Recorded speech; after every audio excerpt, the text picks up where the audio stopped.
Dans la mise en œuvre du programme d'appui à l'intégration socio-professionnelle des jeunes, dénommé Integra et financé par l'Union européenne, avec comme objectif la lutte contre l'immigration irrégulière, le Centre international du commerce ITC a initié cette formation à l'intention des institutions financières du pays. La série de formations sur la finance durable s'inscrit dans le cadre du résultat 8 sous le lead de la composante accès au financement. Elle vise à avoir une compréhension des différentes approches de l'investissement responsable. Les principaux obstacles à l'entrepreneuriat des jeunes sont entre autres l'accès au financement, le manque d'antécédents de crédit, mais aussi la méconnaissance des PME et des jeunes entrepreneurs par les institutions financières.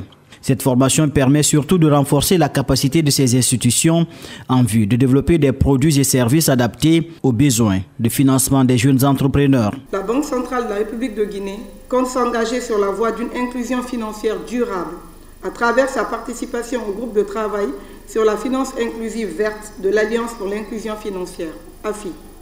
Cet engagement vise à investir de façon proactive dans la création d'une base de connaissances des politiques d'inclusion financière propices au développement durable.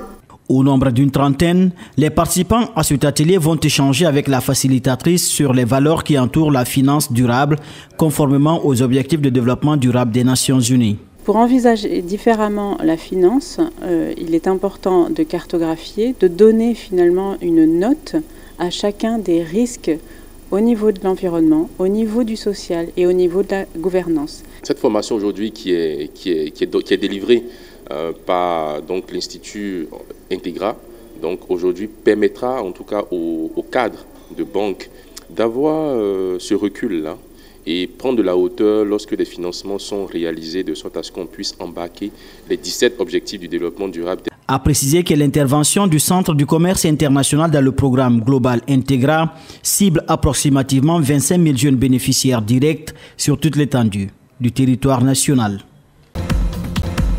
La Journée internationale de la femme rurale, célébrée cette année en toile de fond, Femmes rurales valorisées d'une force pour le pays, a été organisée pour une première fois à Boké par la structure Agrimine, en collaboration avec l'Union régionale des entrepreneurs de Boké, le Bureau régional du contenu local et l'Association des organisations paysannes de la région, après 3 jours de formation de 50 femmes en entrepreneuriat agricole et la transformation des produits alimentaires. Après des années d'études et de sensibilisation sur le terrain, nous sommes convaincus et fiers de célébrer aussi les 50 premiers entrepreneurs bénéficiaires du premier programme de formation sous fonds propres d'Agrimine à l'entrepreneuriat agricole et transformation de produits. Selon le représentant du gouverneur de la région de Boké, les femmes rurales sont les principales actrices de la sécurité alimentaire, de l'économie et de la stabilité dans le pays,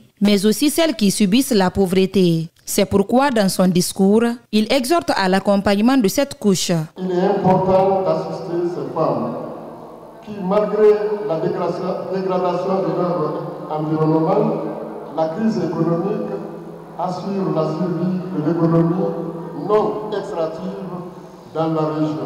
Pour répondre aux attentes des populations vulnérables, la coordinatrice du projet Agrimine a lancé un plaidoyer à l'endroit des autorités concernées pour la construction d'un centre Agrimine dans la région de Boké. Ce centre pourra faire face aux défis posés aux femmes entrepreneurs agricoles.